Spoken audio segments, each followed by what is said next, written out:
Hayot qiziqda. Muloyim bo'lsang, latta ekan deydiganlar topiladi.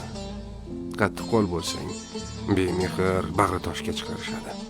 Ilmdan gapirsang, amal ham qilish kerak deyishadi. Amal qilsang oldin yaxshilab o'rgan deyishadi.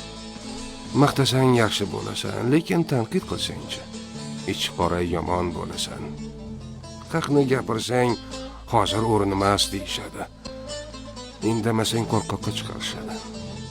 Boy bo'lsang haromdan topgan, kambag'al bo'lsang esa dangasa bo'lasan. Odamlar shunday birodar.